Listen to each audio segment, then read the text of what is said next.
this what your office looks like? Boring. Come on, let me show you mine. This is my office.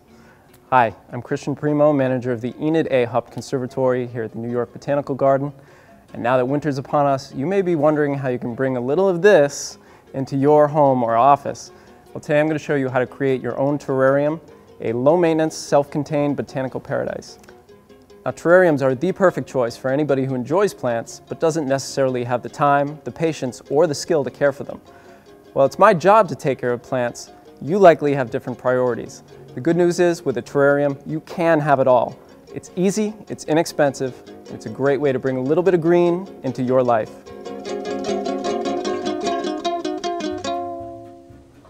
Now, assembling your terrarium is easy. You follow a few simple rules. It'll thrive for a long time to come with very little care or attention. Now, once you've chosen a container made of glass with a lid, you're halfway there. But you will need a few basic materials. So the first is a layer of drainage, which will act as a reservoir to capture any excess water in your terrarium. Now, you can be as creative as you like here. You can use stone, glass marbles, gravel, anything with a larger structure that won't absorb water. And this will constitute 1/3 of the total amount of medium in your container. Next, we add a layer of porous material to act as a barrier between the reservoir and the soil to come. Now, this can be anything from landscape fabric to cheesecloth, or even nylons. But a word of warning to the guys out there, learn from my mistakes. Ask first. Now, once we've got our drainage layer and our barrier in place, we add the potting soil. Now, any good all-purpose potting soil will work just fine for the majority of plants, and this will constitute the final 2/3 of the total amount of medium in our container.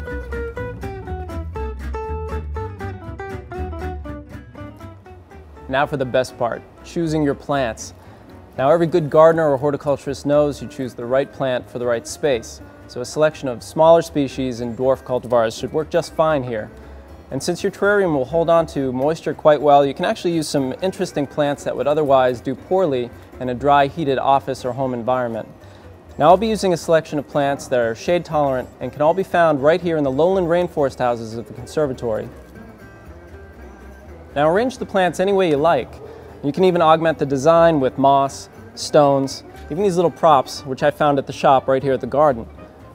When you're finished arranging your plants, water lightly and evenly until the reservoir is just about full, and put the lid back on. Now, whatever you do, don't place your terrarium in full sun. Now, these particular plants don't enjoy full sun, but on top of that, the glass will magnify the sun's rays, effectively cooking your plants, and you don't want that. So go back to that PowerPoint presentation, doing your taxes, taking care of the kids. The natural process of evaporation and condensation will keep your plants perfectly watered for a long time to come. Now, refill the reservoir when you need to, fertilize once a year with all-purpose fertilizer, and you too can experience the easy beauty of healthy green plant life in your home or office.